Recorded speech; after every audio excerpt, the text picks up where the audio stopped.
इसके बाद हम लोग यहाँ से सीधे अपने पोर्टल की तरफ चलेंगे, जहां पर मैं डीडीओ से लॉगिन करके डीडीओ के बजट संबंधी जो भी कार्य हैं उसके बारे में आपको जानकारी दूंगा। तो आइए चलते हैं अब अपने मुख्य पोर्टल की तरफ और वहां पर मैं डीडीओ के लॉगिन करूंगा।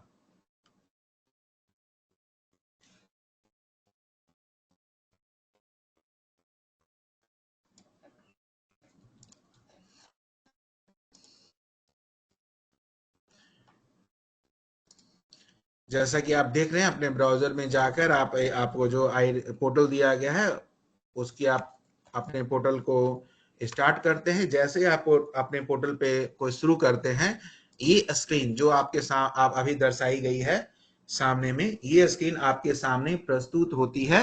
और इसी स्क्रीन पे बिल्कुल दाहिने साइड में ऊपर की तरफ दो महत्वपूर्ण चीजें हैं। एक लॉगिन करने का बटन है, दूसरा भाषा बदलने का। अगर आप इसकी भाषा बदलना चाहते हैं यहाँ पर तो आपकी भाषा बदल जाएगी।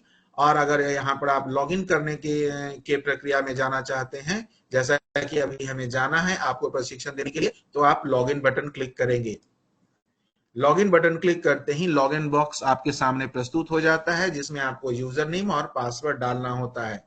जैसा कि मैं अभी तुरंत आपको बताया था कि जब आप पहली बार लॉगिन करेंगे तो आपको सिस्टम इन्फोर्स करता है आपका पासवर्ड बदलने के लिए।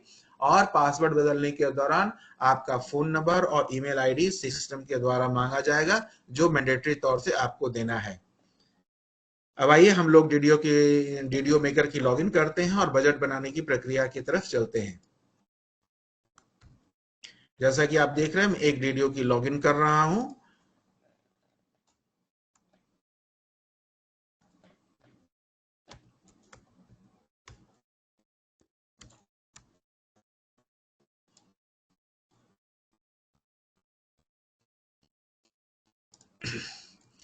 डीडीओ के कोई भी डीडीओ जैसे ही पहली बार लॉगिन करता है उसके सामने उसका डीडीओ का जो डैशबोर्ड है वो प्रस्तुत होता है।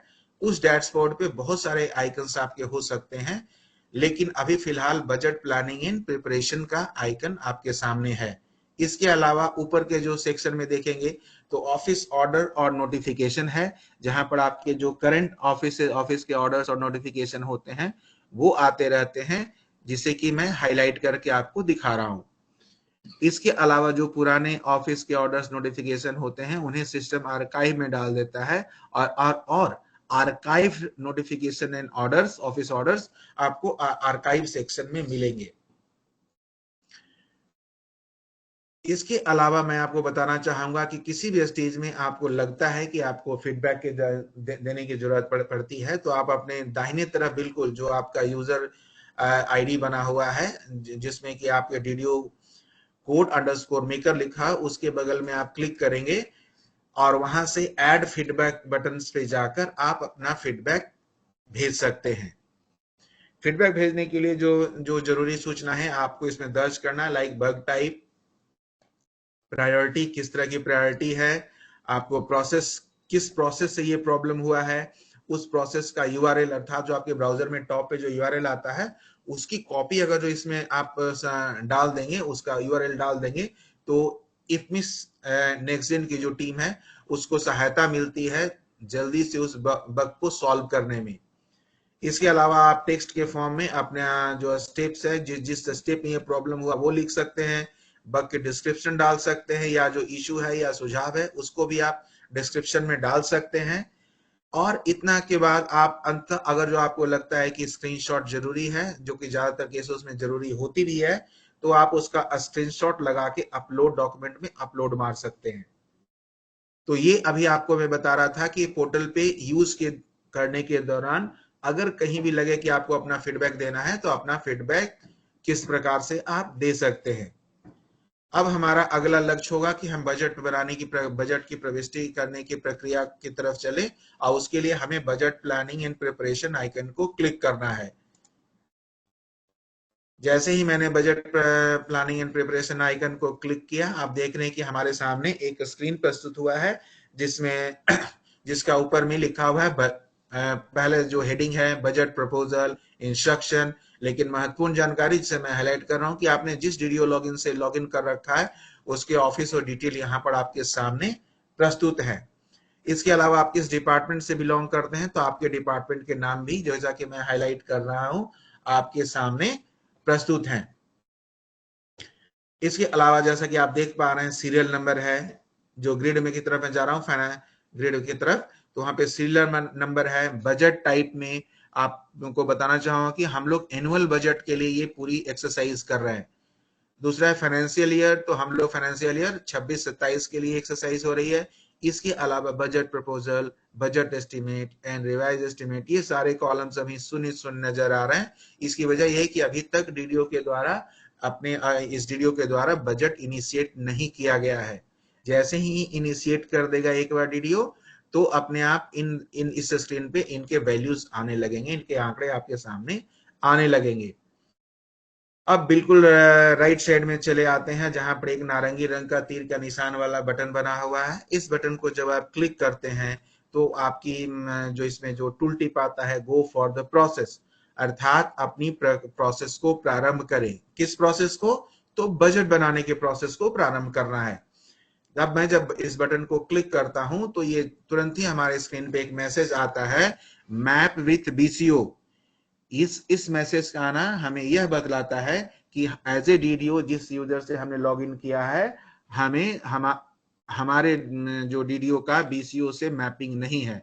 और ओके बटन दबाते ही आप उस सिस्टम आपको उस स्क्रीन की तरफ ले जाएगा जहां से आप अपने बीसीओ से मैप कर पाएंगे। लेकिन ये सिर्फ पहली बार ही होता है, एक बार आप मैप कर लेंगे तो ये स्क्रीन आपको बार बार नहीं ले जाएगा, ये सिर्फ वन टाइम है। मैंने ओके क्लिक कर दिया है और यहाँ यहीं पे आके मैं आपको भाषा बदलने की सभी प्रक्रिया से संबंधित जानकारी देना चाहूंगा कि मैं चाहूं तो इस स्क्रीन को हिंदी में भी काम कर सकता हूं। जैसा कि आप देख रहे हैं मैंने हिंदी में क्लिक कर दिया तो ये पूरी जानकारी हिंदी में आ गई है। अब हिंदी में देखें तो मूल विवरण आ रही यहाँ पर, जैसा कि मैं हाईलाइट कर रहा हूँ। मूल विवरण के ठीक नीचे में डीडीओ कोड कार्यालय का नाम और डीडीओ से संबंधित जिससे मैंने लॉगिन किया है उसकी जानकारी है। फिर विभाग के बारे में जानकारी है, इस स्क्रीन पे भी मौजूद है। अर्थात ये जानकारी सभी जगह आपको मौजूद रहेगा कि आप किस डीडीओ आईडी से लॉगिन किया और आपका विभाग क्या है। इसके ठीक नीचे में आप देखेंगे बीसीओ लिखा हुआ, उसमें बीसीओ का ड्रॉप डाउन है। यही वो ड्रॉप डाउन है जहां पर विकल्प देता है कि आप अपने लिए किस बीसीओ का चुनाव करते हैं। और आपके डिपार्टमेंट में जो भी बीसीओ होते हैं, एक्टिव बीसीओ जो भी होते हैं, उन सभी की लिस्ट यहाँ पे होती है। जैसा कि आप देख पा रहे हैं यहाँ दो दो बीसीओ है, तो मैं किसी एक बीसीओ को सिलेक्ट कर लेता हूं और इससे अपने डीडीओ को लिंक करने की प्रक्रिया को प्रारंभ करता हूं। इसके ठीक बगल में आप देख पा रहे हैं एचओए का मेल हो गया है लिखा हुआ है। इसका मतलब डीडीओ बीसीओ का मेल आपको बता रहा है और एचओए जितने भी इस बीसीओ में आपके डीडीओ कोड के लिए उपलब्ध एचओ हैं, सारी की यहाँ पर जानकारी दी जा रही है। उदाहरण के लिए जिस बीसीओ को आपने चुना है उस बीसीओ के पास टोटल शीर्षों की संख्या 440 है, अर्थात टोटल 440 हेड्स है उसके पास। और उसमें से 33 हेड्स आपके लिए मैप्ड है, अर्थात एज ए डीडीओ जो लॉगिन किया है आपके लिए 33 हेड्स में बजट की प्रविष्टि करनी है, बजट के आंकड़ों की प्रविष्टि करनी है। अब हम इस प्रक्रिया को पूरी करने के लिए नीले रंग के इस बटन को जिस पे लिखा हुआ है बीसीओ से मैप करें, इस बटन को क्लिक करेंगे। इस बटन को क्लिक करते ही आपका डीडीओ बीसीओ से मैप्ड हो जाएगा।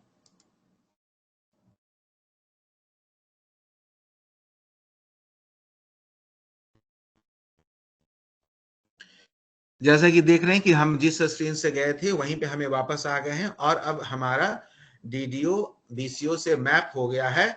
और इस बात की पुष्टि इस ऑरेंज कलर के एरो वाले बटन को क्लिक करके हो जाएगी कि अगर ये मुझे सीधे बजट प्रविष्टि की स्क्रीन की ओर ले जाएगा तो हमारा डीडीओ बीसीओ से मैप है।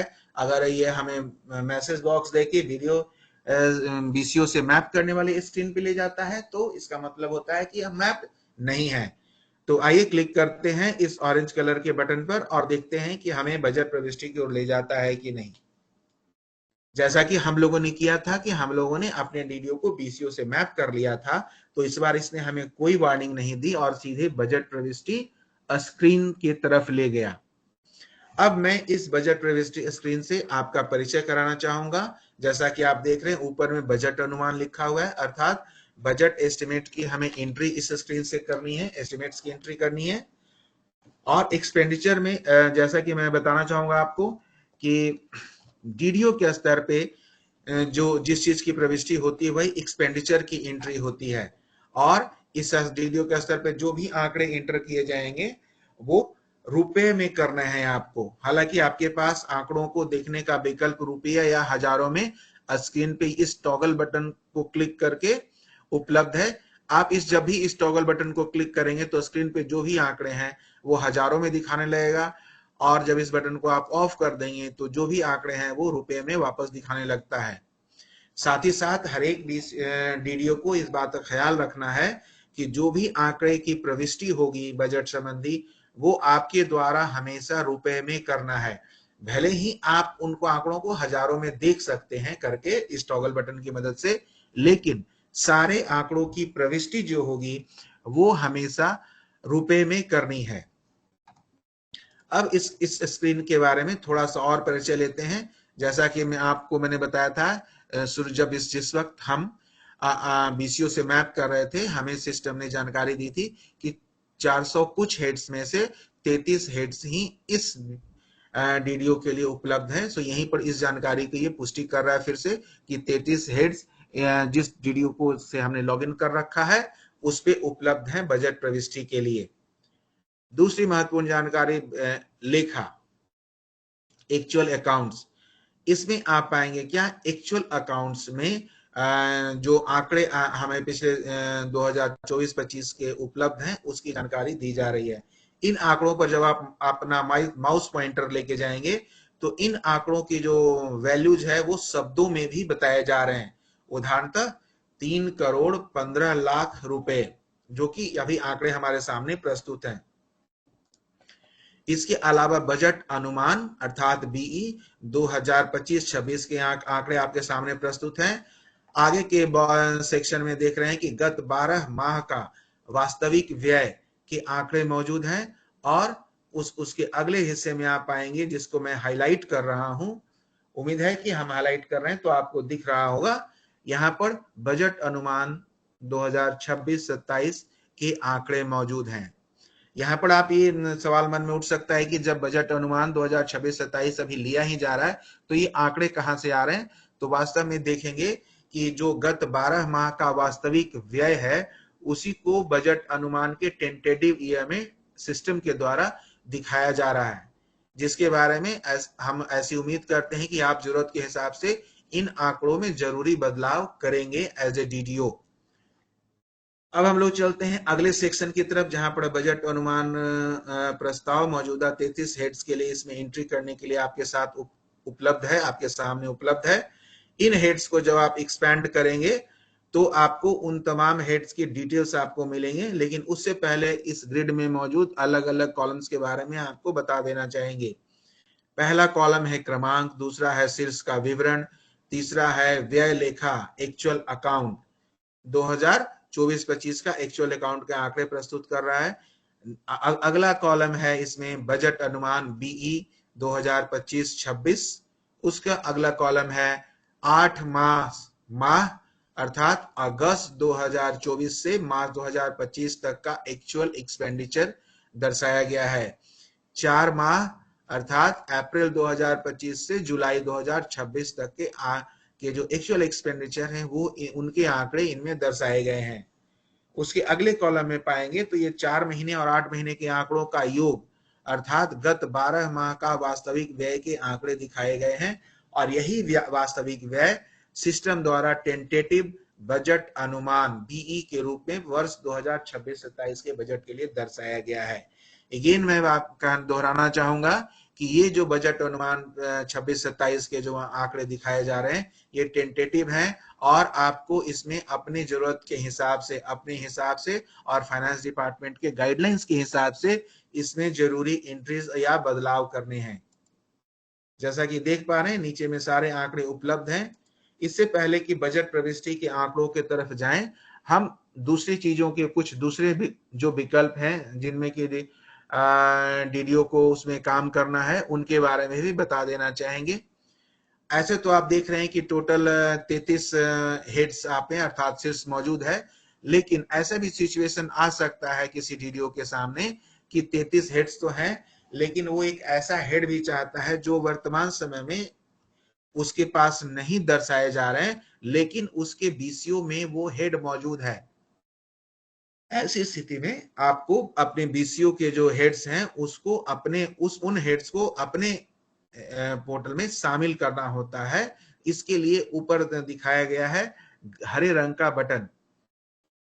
जैसा कि मैं माउस पॉइंटर को अपने उस ग्रीन कलर के बटन के तरफ ले जा रहा हूं, जहां पर आप देख पा रहे हैं कि वहां पर उसका डिटेल भी बता रहा है टूल टिप के रूप में। तो इस बटन की सहायता से आप उन हेड्स को अपने बजट में जोड़ सकते हैं जो वर्तमान में आप में नहीं है, लेकिन आपके बीसीओ में मौजूद हैं। इसके अलावा जब आप बजट प्रविष्टि करने जाते हैं तो अब कई बार आपको नए हेड बनाने की जरूरत पड़ती है या नया आइटम बनाने की जरूरत पड़ती है। तो जब नया आइटम आप बनाने जाते हैं तो दो तरह से इसमें बना सकते हैं। पहला कि नया आइटम आप बनाएं जिसका हेड आप में मौजूद नहीं है, अर्थात जो हेड आप में मौजूद नहीं है लेकिन आप उसमें कोई नया आइटम बनाना चाहते हैं और उसके लिए बजट की प्रविष्टि करना चाहते हैं। तो इसके लिए मैं जिस बटन पे अपना माउस पॉइंटर ले जा रहा हूं और ले जाते ही और ऑरेंज कलर का हो गया है और जिसकी हेडिंग है नया आइटम नया हेड, इसको क्लिक करना होता है। इसके अलावा कई बार डीडीओ के सामने ये भी चैलेंज आता है कि उसे नया आइटम बनाना है लेकिन वो हेड मौजूद है, अर्थात उसमें पहले से बजट जा रहा है, वो हेड मौजूद है लेकिन नया आइटम बनाना है। ऐसे सिचुएशन से लिए ऐसे केसेस के लिए जहां पर बजट हेड पहले ही डीडीओ में मौजूद है फिर भी उस पर नया आइटम बनाना है, न्यू आइटम में डालना है उसको, तो ये बिल्कुल ऑरेंज कलर का बटन है जिसपे अभी मैं अपने माउस पॉइंटर ले गया हूं और जो बिल्कुल राइट साइड में है स्क्रीन के निचले हिस्से में, उसको आप क्लिक करेंगे। तो जैसा कि मैं आपको बता चुका हूं कि और मुझे उम्मीद है कि इस स्क्रीन से जो बजट प्रविष्टि की डीडीओ की स्क्रीन है इससे आपका मैं परिचय करा चुका हूं। और अब हम बजट प्रविष्टि की प्रक्रिया को देखते हैं कि कैसे संपन्न की जाती है। तो सर्वप्रथम जो बजट स्क्रीन में जो एंट्रीज हैं, इन एंट्रीज को हम लोग देखते हैं और देखते हैं कि किस तरह से इनमें बदलाव कर सकते हैं। जैसा कि आप देख रहे हैं इस एंट्री के बारे में जिसमें कि अभी 0 है, तो मैं इसमें कुछ वैल्यू डालना चाहता हूं, तो मैंने इसमें वैल्यू डाला और सिस्टम हमें इसकी इजाजत देता है, अर्थात ये विकल्प हमारे सामने है। जब कभी आप बजट की कोई एंट्री करें या वैल्यू में बदलाव कर रहे हैं और इसमें कुछ टिप्पणी लिखना चाहते हैं, कुछ रिमार्क्स डालना चाहते हैं, तो आप साथ ही साथ रिमार्क्स भी डाल सकते हैं। उदाहरण के लिए अभी मैं ट्रेनिंग पर्पस के लिए सिर्फ टीएसटी टेस्ट रिमार्क्स डाल रहा हूं। इसी तरह से अनहेड्स में भी जिनमें वैल्यूज है, आप देख रहे हैं इसमें वैल्यूज है, इनमें वैल्यूज में मैं सहमत नहीं हूं, मैं इनको बढ़ाना चाहता हूं तो मैं बढ़ा दे रहा हूं वैल्यूज, या घटाना चाहता हूं, दोनों ही प्रक्रिया आप संपन्न कर सकते हैं। अगर आपको लगता है कि रिमार्क्स डालना है तो आप रिमार्क्स इसमें डाल दें, ताकि अगले स्टेज पर जब जाए और किसी को इस पे कुछ पूछना हो तो रिमार्क्स देखकर वो समझ जाएंगे कि आपने क्यों बढ़ाया या घटाया है इसे। इसी के साथ जैसा कि मैंने बताया कि इन हेड्स में तो आप एंट्री कर ले रहे हैं, लेकिन अब आपको महसूस होता है उदाहरण के लिए कि कोई ऐसा हेड है जो आपको चाहिए लेकिन आपके हेड की लिस्ट में नहीं आ रहा है, अर्थात इस ड्रॉप डाउन में नहीं आ रहा है, लेकिन आपको मालूम है कि आपके बीसीओ के पास वो हेड्स हैं। ऐसी स्थिति में आप ऊपर में लगे हुए ग्रीन बटन को क्लिक करेंगे जिस पर मैं अपना माउस पॉइंटर ले जा रहा हूं। आप पाएंगे कि इस ग्रीन कलर के बटन को क्लिक करते ही एक स्क्रीन खुलेगी। इस स्क्रीन में आप पाएंगे कि आपके बीसीयू के पास जितने भी हेड्स हैं वो सारे मौजूद हैं इसमें। आप किसी एक हेड को मैंने क्लिक किया, यहाँ पर आपको सेलेक्ट कर लेना है और सिलेक्ट करके आवर्ती पुनरावर्ती सिलेक्ट कर लेना है, फिर इसमें राशि डालना है, जो भी राशि आपको जरूरत है आप डाल लीजिए। इसी के साथ साथ औचित्य भी डालें कि क्यों आपको ये चाहिए, आप उसके जस्टिफिकेशन को यहाँ पे एंट्री कर देते हैं। मैं अभी चूंकि ट्रेनिंग पर्पस के लिए इसे इस्तेमाल कर रहा हूं तो अभी मैं टेस्ट लिखूंगा। इसके अलावा प्रेसी की भी एंट्री करनी है और यहाँ पर प्रेसी में भी मैं फिलहाल टेस्ट डाल दे रहा हूं ताकि मैं आगे बजट की प्रक्रिया को आगे बढ़ा सकूं। इसी के साथ मैं सबमिट बटन क्लिक कर रहा हूं और सबमिट बटन क्लिक करते ही इसने मुझे कुछ सिलेक्ट किया है कि कैन प्लीज सिलेक्ट एचओए। तो मैंने शायद एचओए सिलेक्ट नहीं किया, तो मैं वापस एक एचओए जाकर सिलेक्ट करूंगा और इस बार मैंने एचओए सिलेक्ट कर लिया है और इस बार मैं बजट की वैल्यूज एंटर कर रहा हूं। जैसे कि आप देख रहे हैं इसमें मैं फिर से टेस्ट डाल रहा हूं, प्रेसी में भी टेस्ट एंट्री कर रहा हूं और मैं सबमिट कर रहा हूं। जैसे ही मैंने सबमिट किया हमारा बजट ये सबमिट हो गया है। और जैसा कि आप देख पा रहे हैं, जैसा पहले हमारे कुल शीर्षों की संख्या 33 थी, एक और मैंने अपने बीसीओ में मौजूद हेड को जोड़ लिया है, तो हमारे पास मौजूद शीर्षों की संख्या अब 34 हो गई है। और जो हेड मैंने जोड़ा है वो यह है। इसमें कोई वैल्यू मैं डालना चाहता हूं तो निश्चित तौर से मैं डाल सकता हूं और मैं इसमें ये वैल्यू डाल रहा हूं। तो आपको अभी अभी मैंने आपको डेमोन्स्ट्रेट करके बताया कि किस तरह से आप अपने बीसीयू में मौजूद उस हेड को अपने में ला सकते हैं जो आप में अभी नहीं है। तो हमारे कुल उस हेड को एक और हेड को जोड़ देने से हमारे में मौजूद जो कुल शीर्षों की संख्या हो गई वो 34 हो गई। अब हम लोग नए हेड के जोड़ने की प्रक्रिया पे चलते हैं, जहां पर न्यू आइटम करके हम लोग एक आइटम जोड़ेंगे और बिल्कुल नए हेड में वो हेड हमारे में नहीं है, वो शीर्ष हमारे में पहले से नहीं है, उसका हम लोग अब जोड़ते हैं। तो इसके लिए नया आइटम नया हेड वाला बटन क्लिक करेंगे, जैसा कि मैं हाईलाइट कर रहा हूं। उम्मीद करता हूं कि ये हाईलाइटेड बटन आप देख पा रहे होंगे। इसको आपको क्लिक करना है, आपको योजना का चुनाव करना है। आप योजना का चुनाव कर लेते हैं। योजना का चुनाव करने के बाद हरे रंग का बटन बिल्कुल दाहिने साइड में जो हरे रंग का बटन है उस पर क्लिक करना है। हरे रंग के बटन को क्लिक करने के बाद अब ये चूंकि योजना तो आपने सिलेक्ट कर ली थी, लेकिन आपको मांग बतानी है किस डिमांड के तहत इसमें मांगना है, यानी मांग की संख्या। मुख्य मद आपको चुनना है तो आप मुख्य मद चुन लीजिए। उप मुख्य मद चुनना है तो उप मुख्य मद चुनना है। इसका लघु हेड होना है, यानी माइनर हेड चुनना है। ये मैं अभी ट्रेनिंग पर्पज से सिर्फ डेमो के लिए आपको इन हेड्स को बता रहा हूं। हो सकता है ये प्रॉपर मैचिंग मैं नहीं चुन पाऊं आपकी जरूरत के हिसाब से, लेकिन आपको अपनी जरूरत के हिसाब से इन हेड्स को क्रिएट करना है और इनमें जो चुनाव के विकल्प दिए गए हैं उनके अनुसार जाना है। ऑब्जेक्ट हेड में चुन ले रहा हूं और इसके साथ विस्तृत मद भी चुन ले रहा हूं। विस्तृत मद में उसके लिए चुन लिया है। इसके बाद चार्ज और वोटेड में आपको चुनना है। आवर्ती और अनावर्ती के रूप में चुन लेना है आपको। विकास हेड अगर जो आपको मालूम है या विकास हेड डालना है तो डाल सकते हैं, नहीं तो ये ऐच्छिक होता है, वैकल्पिक है। आप चाहें तो नहीं भी डाल सकते हैं, लेकिन बजट प्रस्ताव में अमाउंट इसका डालना है और मैंने ये अमाउंट डाल दिया है। जैसे ही मैं इन सारे वैल्यूज को डालता हूं और मैं सबमिट करूंगा तो ये नए हेड के रूप में हमारे में जुड़ जाएंगे। जैसा कि आप देख पा रहे हैं, मैंने इनको अब इस प्रक्रिया को आपको समझा दिया है। इसके बाद हमें नेक्स्ट प्रक्रिया में जाना है कि अब हम किस तरह से, अगर आपको लगता है यहां पर आके किसी तरह से आपने कोई हेड जोड़ा है और वो आपने गलती से जोड़ लिया है, तो यहाँ पर एक रेड कलर का रिसाइकिल का बटन है, इससे डिलीट करके आप डिलीट भी कर सकते हैं। लेकिन अभी हम यहाँ से वापस आ रहे हैं और हम अब आपको दूसरी तरह से हेड जोड़ने की प्रक्रिया अर्थात नए आइटम बनाने की प्रक्रिया अर्थात new item from existing head से बनाने की प्रक्रिया को बताएंगे।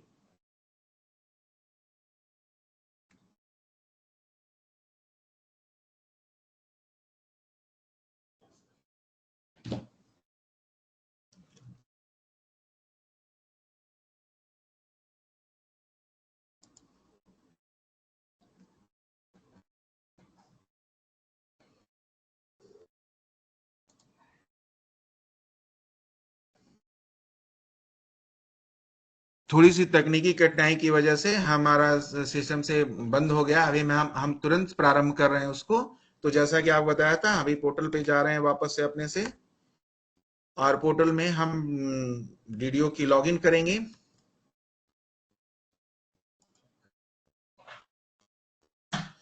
और वापस हम अपने वीडियो के लॉगिन में जाएंगे और जो बजट प्रविष्टि एंट्री कर रहे थे उसी स्क्रीन पे हम वापस जा रहे हैं। और जैसा कि मैं आपको दिखा पा रहा हूं कि हमने अपने अभी तक अपने बीच में मौजूद एक हेड को जोड़ लिया था। अब एक नया आइटम बनाने जा रहे हैं फ्रॉम एग्जिस्टिंग हेड। ठीक है, और जैसा कि जैसे ही मैंने उस बटन को क्लिक किया, मौजूदा हेड्स हमारे सामने हैं जिनसे मैं नया आइटम बनाना चाहता हूं। इन हेड से अभी हम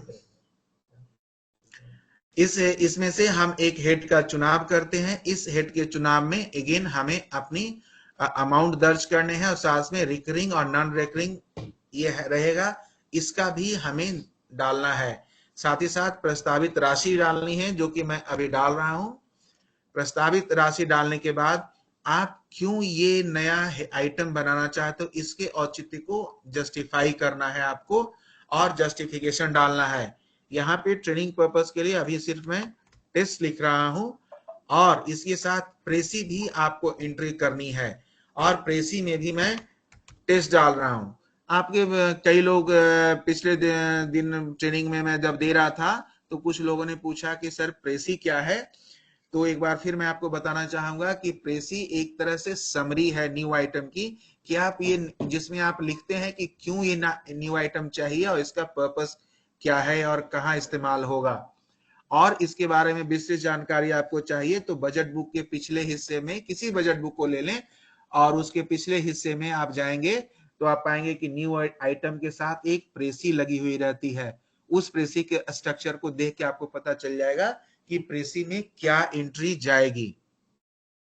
फिलहाल के लिए ट्रेनिंग पर्पस के लिए मैं टेस्ट लिख रहा हूं और इसे मैं सबमिट कर रहा हूं। जैसे ही मैंने इसे सबमिट किया, ये आइटम न्यू हेड के रूप में हमारे में मौजूद होना चाहिए। जैसा कि आप देख पा रहे हैं मैंने एक न्यू आइटम जोड़ा और ये हमारे नए आइटम के सेक्शन में मौजूद है जिसमें हमने कुछ वैल्यू डाला था, वो वैल्यू भी मौजूद है।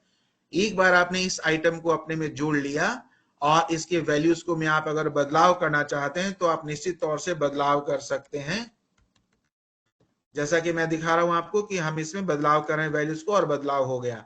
लेकिन जो भी बदलाव किया है हमें उसको सुरक्षित करना है, तो हमें नीचे दिख रहे बिल्कुल राइट साइड में ब्लू कलर के बटन को क्लिक करना है, परिवर्तनों को सहेजें। तो मैं इस बटन को अब क्लिक करूंगा और हमने जो भी वैल्यूज में बदलाव किए वो सेव हो गए। इसके अलावा अगर कभी ऐसा आपको लगे कि आपने ये नया हेड गलती से जोड़ लिया है, आपको नहीं रखना है, तो राइट साइड में आप देखेंगे एक रिसाइकिल का बटन है, हटाएं, जिसके टूल टिप में आपको हटाएं लिखा हुआ आ रहा है। इस रिसाइकिल बटन को क्लिक कर देने से आपके जो नया हेड आपने जोड़ा है वो हट जाएगा और आप चाहें तो एक से ज्यादा नए हेड भी जोड़ सकते हैं सिंगल प्रेसी के साथ, जो पिछले स्क्रीन में मैं आपको दिखा रहा था उसके तहत। अब जैसा कि आप देख रहे हैं कि हमारे बजट डीडीओ के स्तर पे, डीडीओ मेकर के स्तर पे हमारे बजट प्रविष्टि की प्रक्रिया हम लोग संपन्न कर चुके हैं। अब हमें इसके एक बजट प्रपोजल के रूप में सिस्टम को आदेश देना है आपको कि आप इसे बजट प्रपोजल के रूप में कन्वर्ट करो। और उसके लिए हम हमारे पास जो ये ऑरेंज कलर का बटन है जिस पे मैं अपना माउस पॉइंटर लेके जा रहा हूं, इस ऑरेंज कलर के बटन को क्लिक करना है, प्रस्ताव सहेजें। आप जैसे ही इसको क्लिक करेंगे ये आपसे कुछ चीजों की पुष्टि करना चाहता है। उदाहरण के लिए डेटा की प्रविष्टि वर्ष 2026-27 का बजट तैयार करने के लिए जारी किए गए दिशा निर्देश के अनुसार है। दूसरा, यह प्रस्ताव अंतिम है और इसमें कोई भी संशोधन संभव नहीं है। इस लाइन का मतलब यह है कि आप जो भी प्रस्ताव प्रिपेयर करने जा रहे हैं इस बटन को क्लिक करके, ये आपका फाइनल माना जाएगा और इसमें आप अपने स्तर पे अब कोई भी बदलाव नहीं कर पाएंगे। तो हम इसकी पुष्टि कर रहे हैं क्योंकि हमने ट्रेनिंग के लिए जो भी आपको बतानी थी, न्यू हेड क्रिएट करना, उसमें प्रविष्टि करना, एग्जिस्टिंग हेड में प्रविष्टि करना, ये सारी चीजें बता चुके हैं। सो अब हम इसकी पुष्टि कर देते हैं। और हमने इसकी पुष्टि कर दी है।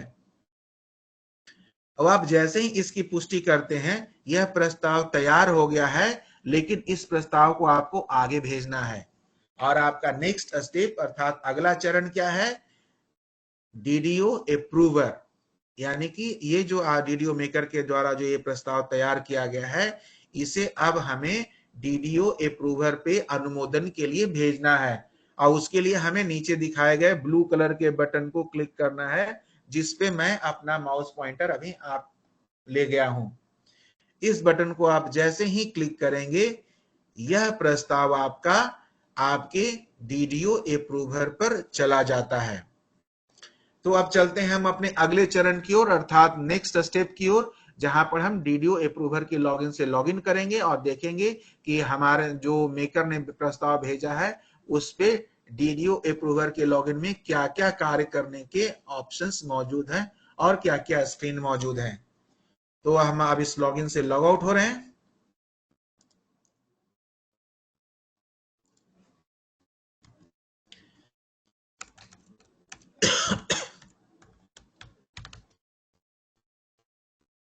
जैसा कि आप देख पा रहे हैं, हम डीडीओ अप्रूवर के लॉगिन से लॉगिन कर रहे हैं।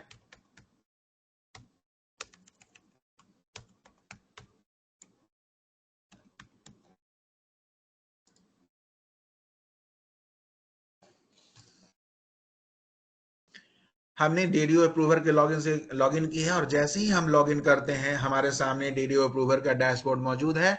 इस डैशबोर्ड के आपको हम पहले ही परिचित पिछले यूजर के लॉगिन में अर्थात मेकर के लॉगिन में करा चुके हैं। तो अब सीधा सीधा हम बजट प्लानिंग प्रिपरेशन बटन को क्लिक करते हैं। इस बटन को क्लिक करते ही हमारा लक्ष्य होता है एज ए डीडीओ अप्रूवर अपने टास्क समरी को देखे कि हमारे टास्क समरी में क्या कुछ आया है। तो और जैसे ही आप इस टास्क समरी को क्लिक करेंगे, आप पाएंगे क्या कि आपका इनबॉक्स और आउटबॉक्स खुल गया है। इनबॉक्स में आप देखेंगे हमारा एक मौजूद है, एक प्रस्ताव आया हुआ है। तो हम इनबॉक्स को क्लिक करेंगे। इनबॉक्स को क्लिक करते ही आपके सामने एक स्क्रीन प्रस्तुत है। इस स्क्रीन के बारे में थोड़ा मैं बताना चाहूंगा कि इसमें जो भी प्रस्ताव आपके डीडीओ मेकर ने भेजा है वो एक रिक्वेस्ट आईडी के रूप में यहाँ पे मौजूद है। और किस प्रोसेस से जुड़ा हुआ है? तो एक्सपेंडिचर एस्टिमेट प्रोसेस जुड़ा हुआ है, कब रिसीव्ड हुआ है और किससे रिसीव्ड हुआ है, डिपार्टमेंट का नाम है। लेकिन आपके लिए जो एक्शन सेक्शन है वो महत्वपूर्ण है। आप एक्शन सेक्शन में जो आई का आइकन बना हुआ है इसे क्लिक करेंगे और यह प्रस्ताव आपकी कार्रवाई के लिए खुल जाएगा। आप जैसा कि देख पा रहे हैं, यह प्रस्ताव आपके सामने खुला हुआ है। आप इन ग्रिड्स को एक्सपेंड करें और उनमें दी गई प्रविष्टियों को देखें। अगर किसी प्रविष्टि में आपको बदलाव करने की जरूरत महसूस होती है तो निश्चित तौर से उसमें बदलाव करें। एज ए डीडीओ अप्रूवर मैं इस प्रविष्टि में बदलाव करना चाहता हूं, तो मैं इसमें जाकर इसकी एंट्री में बदलाव करूंगा और मैं कुछ वैल्यू डाल दे रहा हूं। और रिमार्क्स में मैं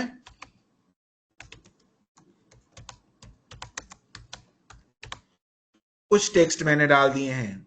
जैसे ही मैं किसी भी प्रविष्टि में बदलाव करता हूं, नीचे में आप देखेंगे नीचे में कि सेव बटन हमारा उपस्थित हो गया है। इसको सेव करने के लिए, जो हमने चेंजेस किए सेव करने के लिए इस सेव बटन को क्लिक कर देना है। अब हमने जो भी बदलाव किए वो सारे सुरक्षित हो गए हैं। अब हम एक एक करके सभी चीजों को रिव्यू कर चुके हैं।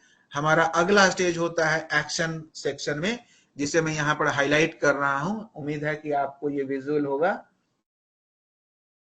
मैंने ये सेक्शन पे हाईलाइट किया है। इस सेक्शन में आपको जाना है as a DDO approver. DDO approver में इस सेक्शन में जाने के बाद यहाँ पर देखें कि फॉरवर्ड बटन मौजूद है और साथ ही फॉरवर्ड विकल्प मौजूद है और साथ ही साथ आपके डीडीओ की आपके बीसीओ की आईडी भी मौजूद है जिसपे ये प्रस्ताव जा रहा है। अब आप ये तो समझ ही गए होंगे कि हमने डीडीओ बीसीओ की मैपिंग की थी, तो सिस्टम ने वहां से उठा लिया कि भाई ये हमारे बीसीओ हैं। इस तरह से इस प्रस्ताव को हम फॉरवर्ड कर रहे हैं, लेकिन फॉरवर्ड करने के अलावा आपको वापस भेजने का भी विकल्प सिस्टम देता है। अर्थात आप अगर जो किसी बीसीओ आपके जो बीसीओ मेकर आपके डीडीओ मेकर ने जो आपको प्रस्ताव भेजा है, अगर आपको उससे सहमत नहीं है तो उसे सेंड बैक कर सकते हैं, उसे फिर से प्रस्ताव को एडिट करके भेजने के लिए कह सकते हैं। तो फिलहाल हम ट्रेनिंग के उद्देश्य से यहाँ पर हैं, तो हम सेंड बैक नहीं करेंगे, हम फॉरवर्ड करेंगे और हमें पता है कि ये फॉरवर्ड किस बीसीओ को हो रहा है। सो अब हम बीसीओ को प्रस्ताव फॉरवर्ड कर देते हैं, तो इसके लिए हमें सबमिट बटन क्लिक करना होता है और हम सबमिट बटन क्लिक कर चुके हैं। इसी के साथ डीडीओ अप्रूवर पे किए गए जो बजट संबंधी प्रविष्टि और उसके कार्य है वो संपन्न हो गए। अब हम अगले चरण की ओर बढ़ रहे हैं, जहां पर हम बीसीओ मेकर में, अर्थात जहां पर हमने हमारे डीडीओ अप्रूवर ने ये प्रस्ताव भेजा है, उस बीसीओ मेकर की लॉगिन करेंगे और देखेंगे कि वास्तव में क्या ये प्रस्ताव हमें मिला है और सिस्टम हमें क्या क्या विकल्प देता है उस प्रस्ताव पे काम करने के लिए। तो आइए चले अब यहां से बीसीओ मेकर के लॉगिन की तरफ।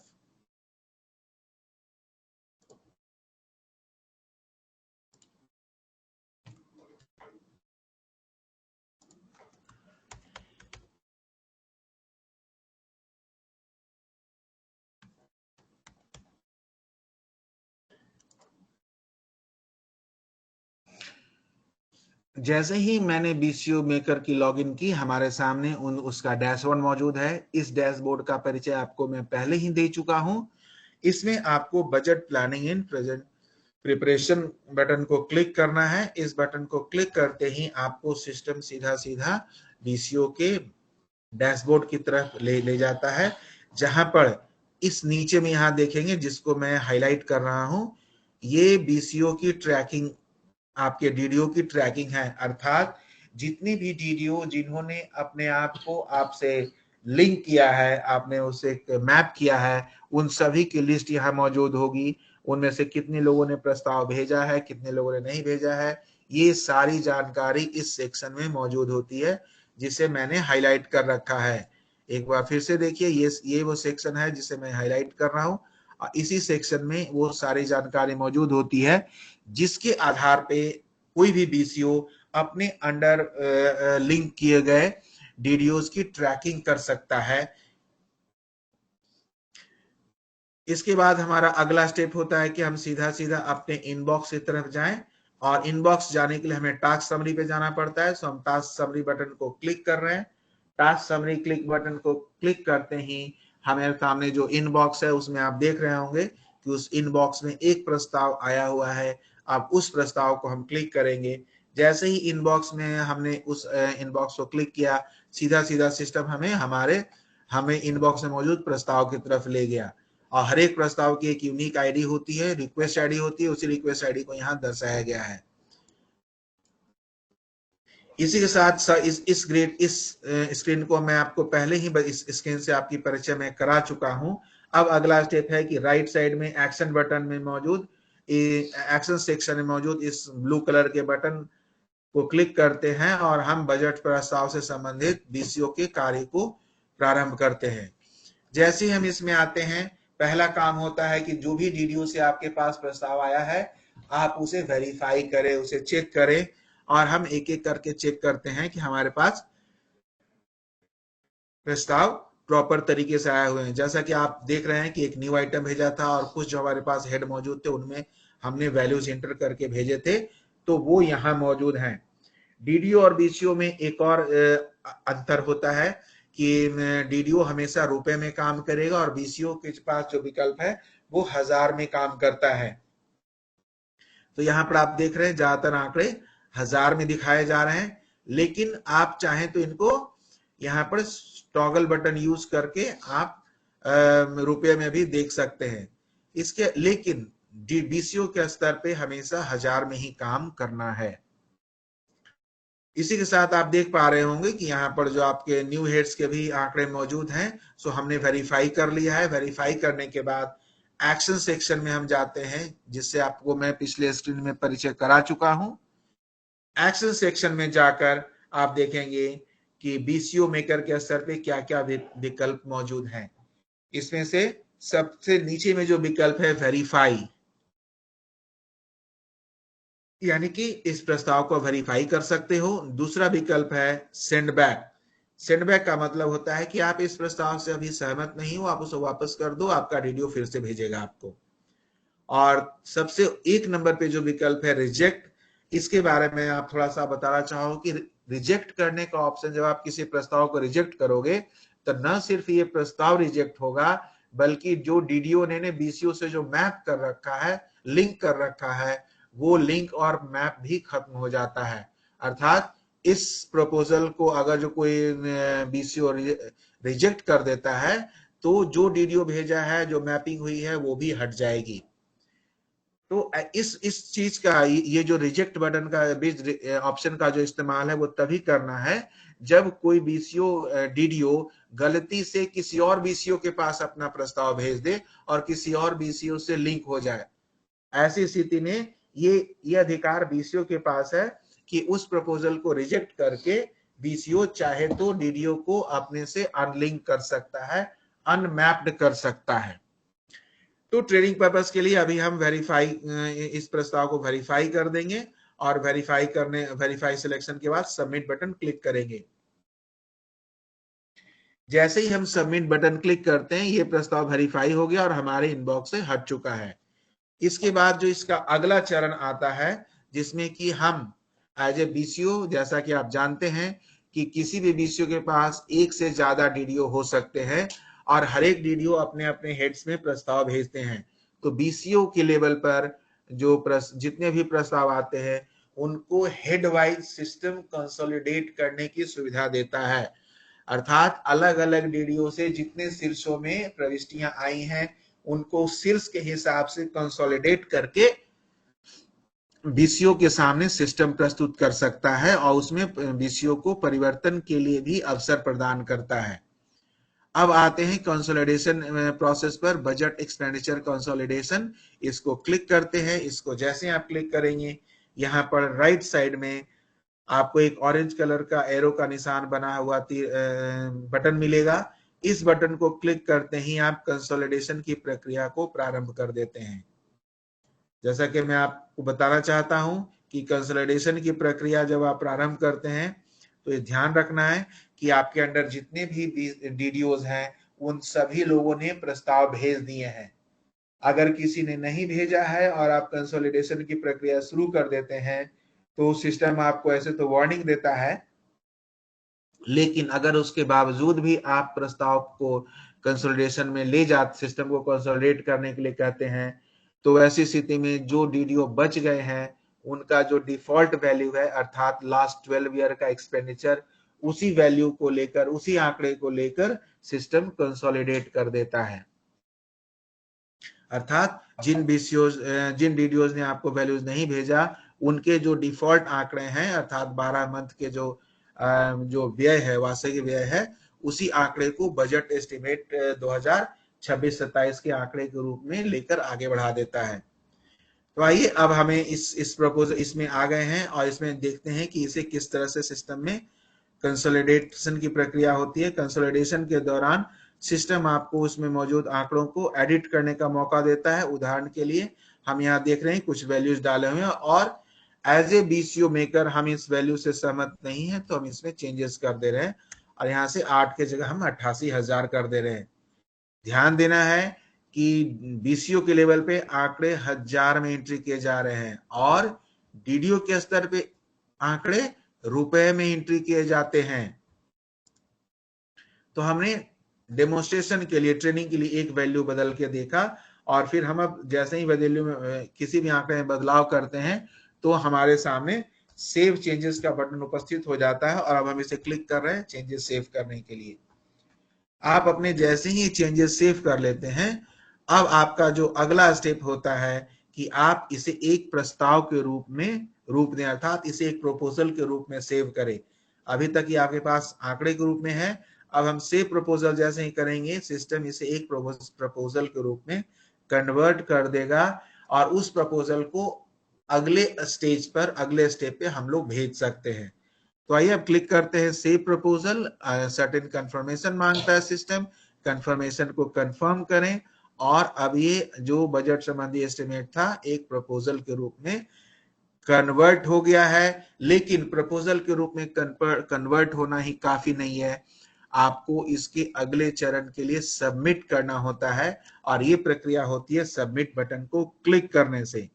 बिल्कुल दाहिने साइड नीचे में ब्लू रंग का सबमिट बटन है, जिसे आपको क्लिक करना है, और क्लिक करते ही आपका यह बजट प्रपोजल जो तैयार हुआ है वो अगले स्टेज में चला जाता है। अर्थात अगला स्टेज क्या है इसका, हम इस वक्त बीसीओ मेकर के रूप में लॉगिन करके रखे हैं, और इसका अगला स्टेज होगा बीसीओ अप्रूवर, जो कि आपके बजट प्रस्ताव को अनुमोदित करके एडमिन डिपार्टमेंट को भेज देता है। इससे पहले कि हम बीसीओ अप्रूवर की तरफ जाएं, इसमें सर्टेन चीजें हमें करनी होती है। उदाहरण के लिए हमें सबसे पहले स्कीम टैगिंग करनी होती है। स्कीम टैगिंग का काम अदर्स मेन्यू में जाके क्लिक करना है, और यहाँ पर स्कीम टैगिंग का विकल्प आपके सामने आ जाता है। स्कीम टैगिंग के विकल्प में आप देखेंगे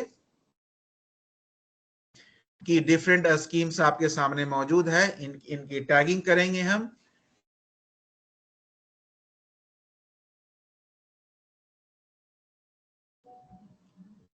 आप अपने जरूरत के हिसाब से इनकी टैगिंग कर लेंगे।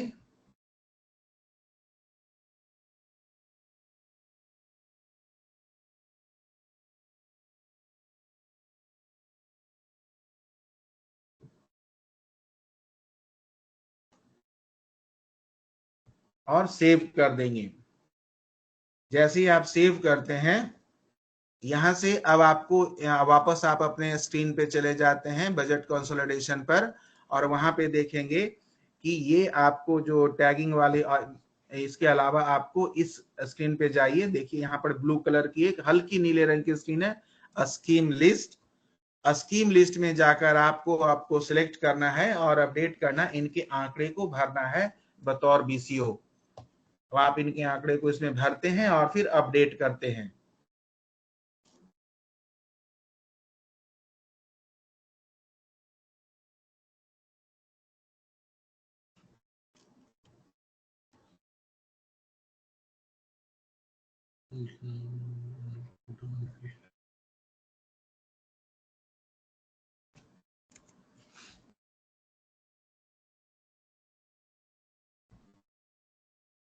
जैसा कि देख पा रहे हैं, हमने अभी अभी इनकी एंट्री कर दी है। अब हम अपने अगले स्क्रीन की तरफ चलते हैं। एक बार फिर से, जहां पर मैं बीसीओ के स्क्रीन पे और क्या क्या हमें काम करने होते हैं उनके बारे में बताना चाहूंगा। यहां पर जाकर अगला जो कार्य है एसेट की एंट्री। बीसीओ के स्तर पे स्कीम टैगिंग के अलावा एसेट्स की भी एंट्री की जाती है। उसके लिए आपको बिल्कुल राइट साइड में लाल रंग की जो आइकन बनी हुई है एसेट्स की, उसे क्लिक करना है। एसेट्स की स्क्रीन आपके सामने खुल जाती है। इसमें आपके यहाँ मौजूद व्हीकल्स, मशीनरी, कंप्यूटर्स, लैपटॉप्स, इन सब की जानकारी को अपडेट करना है, और अपडेट करके सेव कर देना है। जैसे ही आप यह कार्य संपन्न कर लेते हैं, आपका अगला कार्य होता है एंट्री करना सैंक्शन पोस्ट की। आपके यहाँ जितने भी सैंक्शन पोस्ट हैं, इनकी भी बतौर बीसीओ आपको एंट्री करनी है, और सैंक्शन पोस्ट का आपके सामने विकल्प मौजूद है। इनमें आपको परमानेंट, टेम्परेरी, कंटीजेंसी स्टेटमेंट, ये सारी चीजें आपको एंटर करके सेव करना होता है, और सेव करने के बाद आपको पुनः अपने बजट स्क्रीन पे आना होता है। इसके अलावा आप देख पाएंगे कि बजट में इन एंट्रीज के अलावा बजट जो बीसीओ होते हैं वो रिसिप्ट की भी एंट्री करते हैं। बजट एक्सपेंडिचर एस्टिमेट तो उनको डीडीओ के से उनके पास डीडीओ से आते हैं, लेकिन रिसिप्ट की एंट्री वो स्वयं करते हैं। सो अब चलते हैं रिसिप्ट की एंट्री की प्रक्रिया की तरफ। उसके लिए आपको बजट मेन्यू से office receipt scheme mapping click करना है। जैसे वहां पर मैपिंग क्लिक करेंगे, आपके सामने विकल्प मौजूद है। आपको ऐड मैपिंग में जाना है, और यहां पर से आपको मेजर हेड सिलेक्ट करना है,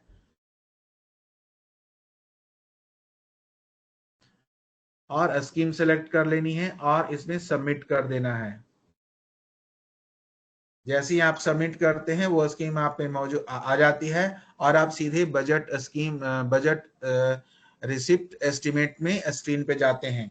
इस स्क्रीन पे जाके आप नारंगी रंग के बटन को क्लिक करते हैं, एरो वाली बटन को, और क्लिक करने के साथ ही आप बजट एंट्री रिसिप्ट एस्टिमेट की एंट्री के लिए तैयार हैं। और यहाँ पर कुछ टेंटेटिव वैल्यू सिस्टम के द्वारा दिए गए हैं। जो कि आपके पिछले, जैसा कि मैंने पहले भी एक्सप्लेन कर चुका है कि सिस्टम आपके पिछले वैल्यूज को उठाकर उसे टेंटेटिव वैल्यू के रूप में दिखाता है और यहाँ पर जाके आप इन वैल्यूज में जरूरी बदलाव कर सकते हैं।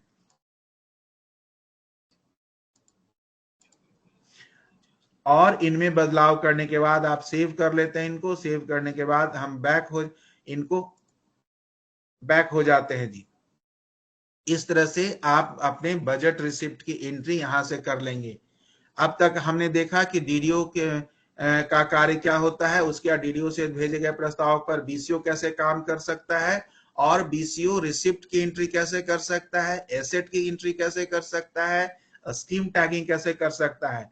अभी तक हम लोगों ने देखा है कि बीसीओ अपने सारे कार्य संपन्न कर चुका है और अब हम चाहेंगे बीसीओ अप्रूवर के लॉगिन में, और बीसीओ अप्रूवर के लॉगिन में देखेंगे कि वो किस तरह से उसमें क्या क्या कार्य किए जाते हैं।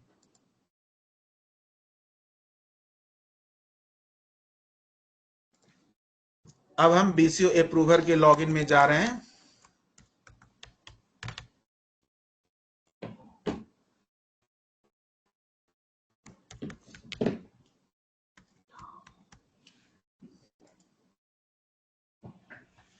जैसा कि आप देख रहे हैं मैं बीसीओ अप्रूवर की लॉगिन कर चुका हूं और बीसीओ अप्रूवर के लॉगिन में हमारा पहला लक्ष्य होता है कि हम अपने टास्क समरी में जाएं।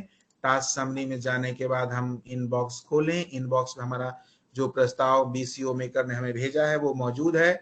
इसे हम खोलते हैं। इस प्रस्ताव को खोलने के बाद हम इस प्रस्ताव को एक बार रिव्यू कर लेते हैं कि इसमें क्या क्या आया हुआ है। आपको किसी प्रस्ताव में किसी वैल्यू में लगता है कि आपको बदलाव करना है तो आप यहाँ पर बदलाव भी कर सकते हैं। जैसे कि मैं आपको बदलाव करके दिखा रहा हूं, आप इसे बदलाव कर सकते हैं। अगर आपको लगता है कि न्यू आइटम में से इस आइटम को रिमूव करना है तो बतौर बीसीओ अप्रूवर आप रिमूव भी कर सकते हैं। आपने जो कुछ भी चेंजेस यहाँ पे किए हैं सभी चेंजेस को सुरक्षित करने के लिए सेव चेंजेस का बटन दबाना होता है और आपके सेव चेंजेस हो जाते हैं। इसके बाद हम अपने जो भी जरूरी बदलाव हमने कर लिए हैं उसके बाद हम जाते हैं अपने एक्शन सेक्शन में। एक्शन सेक्शन में जाकर हम देखते हैं कि हमें जो प्रस्ताव मिले हैं उसमें जो हमने बदलाव किए वो सब वेरीफाई हो चुके हैं।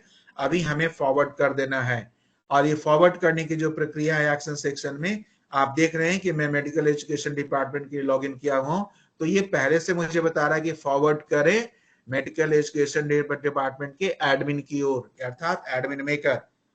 तो अब मैं सबमिट बटन क्लिक करके इस प्रस्ताव को मेडिकल डिपार्टमेंट के एडमिन की ओर भेज रहा हूं।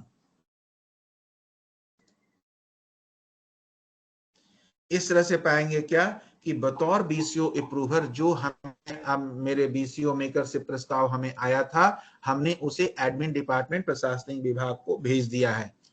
यहाँ पर हमारे बीसीओ के स्तर पे जो भी कार्य थे संपन्न हो गए बीसीओ अप्रूवर की लेवल पर। और अगले चरण में हम जा रहे हैं जहां पर हमें एडमिन डिपार्टमेंट की लॉगिन कर एडमिन डिपार्टमेंट की कार्य बजट से संबंधित जो प्रक्रियाएं हैं उसके बारे में जानेंगे।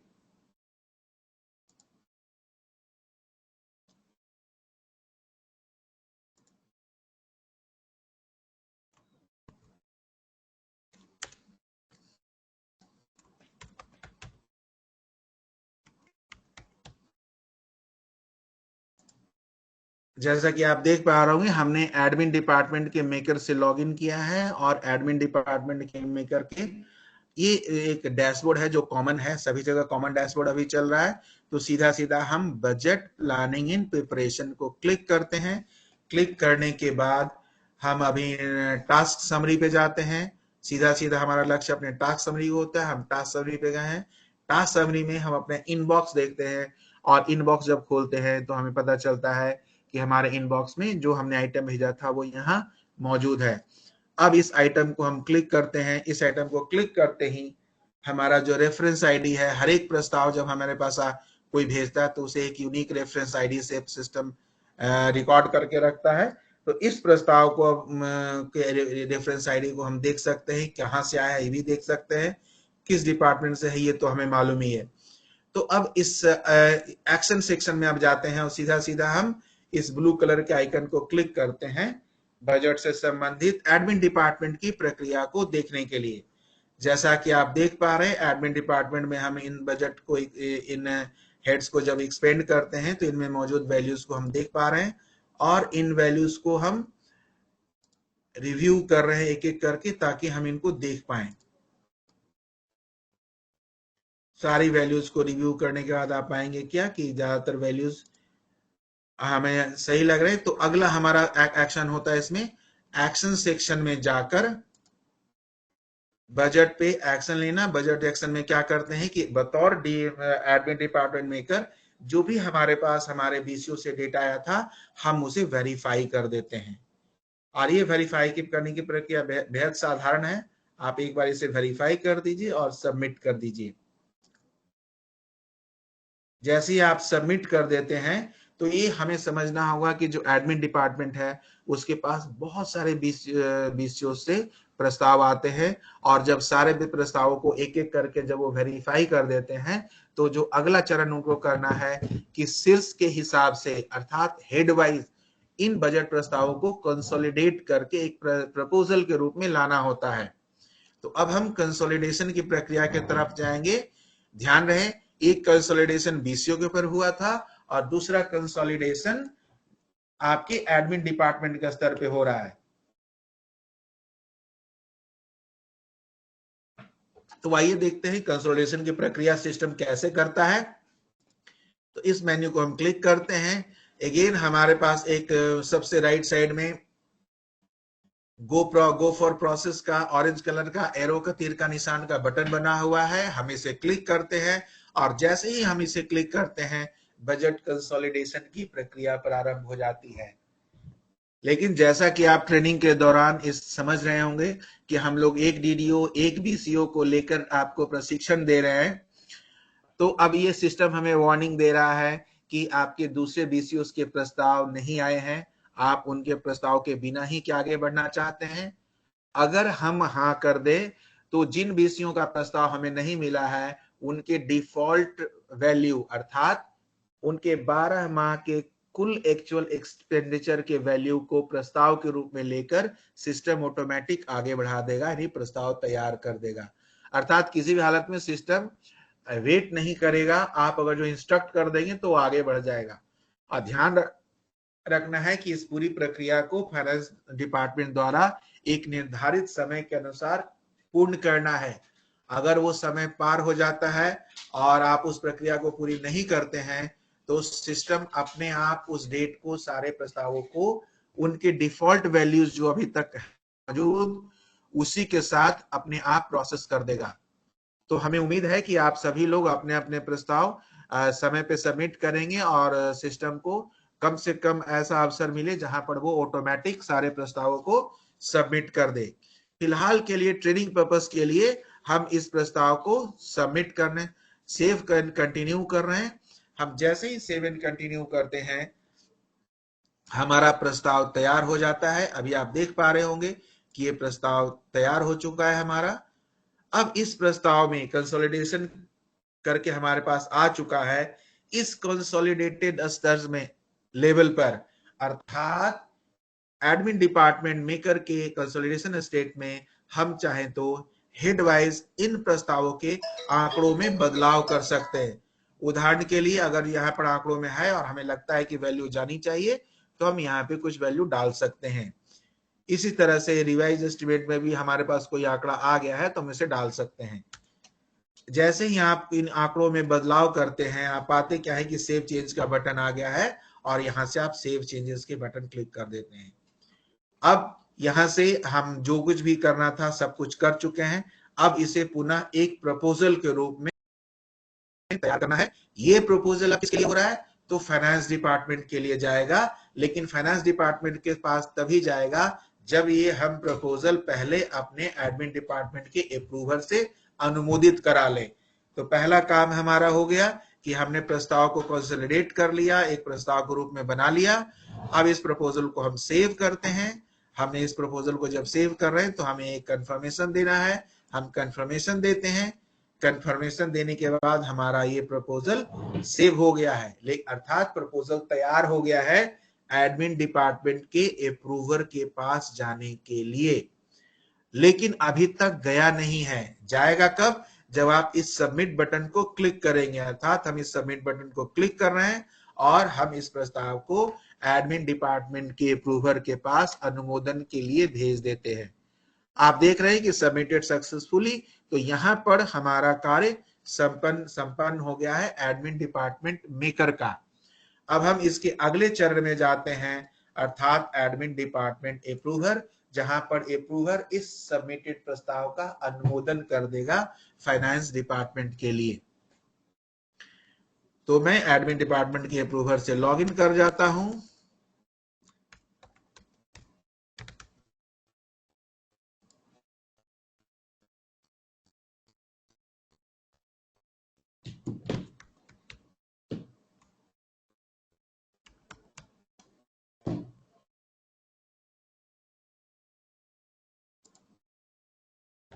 जैसा कि आप देख पा रहे हैं, हम अपने इस वक्त अभी एडमिन डिपार्टमेंट अप्रूवर के डैशबोर्ड पर हैं। डैशबोर्ड पहले से आपका परिचय कराया जा चुका है। अब बजट प्रिपरेशन बटन को क्लिक करना है और मैंने बजट प्रिपरेशन बटन को क्लिक किया है। क्लिक करने के बाद हमारा एकदम सीधा सीधा लक्ष्य होता है टास्क समरी में जाना, जहां पर इनबॉक्स की जानकारी मिलती है। तो मैं टास्क समरी को मैंने क्लिक किया है। अब आप पाएंगे क्या कि आपके इनबॉक्स में एक आइटम मौजूद है। सो आप इनबॉक्स को अपना खोलेंगे as a admin department approver.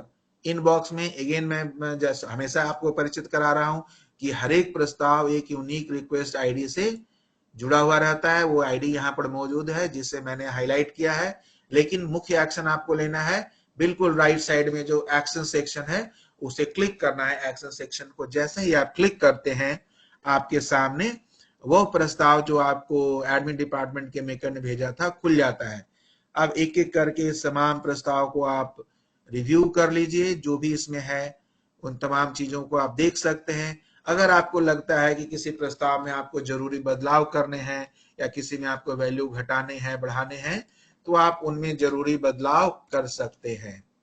और ध्यान रहे, सिर्फ डीडीओ पर ही प्रस्ताव में रुपए में एंट्री होती है, बाकी सभी जगह प्रस्ताव हजारों में चलता है। तो यहां पर कहीं कठिनाई ना हो आपको।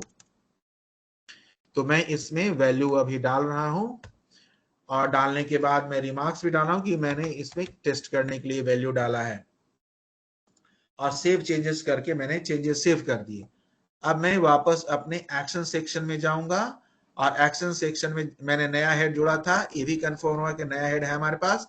अब एक्शन सेक्शन में जाना है हमें। एक्शन सेक्शन में फॉरवर्ड बटन है, जैसा कि आप देख रहे हो यहाँ पे फॉरवर्ड बटन है, बैक बटन है। आपको अगर जो कुछ लगता है कि ये प्रस्ताव आपको सही नहीं है, तो आप अपने मेकर को अर्थात एडमिन डिपार्टमेंट मेकर को प्रस्ताव बैक कर सकते हैं। अगर आपको लगता है कि ये प्रस्ताव सही है, तो आप फॉरवर्ड बटन क्लिक कर सकते हैं और ये प्रस्ताव कहां जाएगा? फाइनेंस डिपार्टमेंट को अर्थात अंडर सेक्रेटरी के पास चला जाएगा। तो अब हमें इस प्रस्ताव को फाइनेंस डिपार्टमेंट को भेज देते हैं। हमें जो बदलाव करने थे कर लिए और यहाँ पर हम सबमिट बटन क्लिक करेंगे और ये प्रस्ताव हमारा फाइनेंस डिपार्टमेंट को चला गया। इसी के साथ एडमिन डिपार्टमेंट के अप्रूवर का काम संपन्न हो गया और हमने भी आज के जो मुख्य हमारा ट्रेनिंग का मुख्य जो लक्ष्य था वो प्राप्त कर लिया कि एक प्रस्ताव किस तरह से डीडीओ मेकर से शुरू होता है, डीडीओ अप्रूवर से अनुमोदित होता है, फिर वो बीसीओ मेकर पे आता है। बीसीओ मेकर पे उस प्रस्ताव में जो जरूरी बदलाव है बीसीओ मेकर करता है और फिर बीसीओ मेकर उसको कंसोलिडेट करके एक प्रस्ताव के कंसोलिडेटेड प्रस्ताव के रूप में अपने अप्रूवर को भेजता है, अर्थात डीडीओ अप्रूवर। डीडीओ अप्रूवर उस प्रस्ताव को अनुमोदित करके अपने एडमिन डिपार्टमेंट के पास भेज देता है, अर्थात admin department maker. Admin department maker पुनः उस प्रस्ताव को प्राप्त करता है, उसे रिव्यू करता है, वेरीफाई करता है और फिर भेज देता है। और न सिर्फ वेरीफाई करता है, वेरीफाई करने के बाद उसे अगेन कंसोलिडेट करके पुनः एक प्रस्ताव के रूप में तैयार करता है और उस प्रस्ताव को अपने अप्रूवर को भेज देता है, अर्थात admin department approver. Admin department approver उस प्रस्ताव को पुनः अनुमोदित करके फाइनेंस डिपार्टमेंट को भेज देता है। उम्मीद करता हूं कि हमारे इस ट्रेनिंग प्रोग्राम में जितने भी लोग आए हैं सभी को ये सारी चीजें समझ में आई होंगी। और जब भी पोर्टल आपके प्रैक्टिस के लिए, आपकी एंट्री के लिए या लाइव एंट्री के लिए खुलेगा, आप उसमें अपने जो बजट की प्रविष्टियां हैं अपने अपने लेवल के स्तर पे सभी लोग अपने कार्य को संपन्न कर पाएंगे। इसी के साथ ये ट्रेनिंग प्रोग्राम में आप सभी लोगों के माइक्रोफोन एक्टिव रहे होंगे और आप इससे संबंधित अपने डाउट, सुझाव या सलाह जो भी देना चाहें हमें दे पाएंगे। धन्यवाद।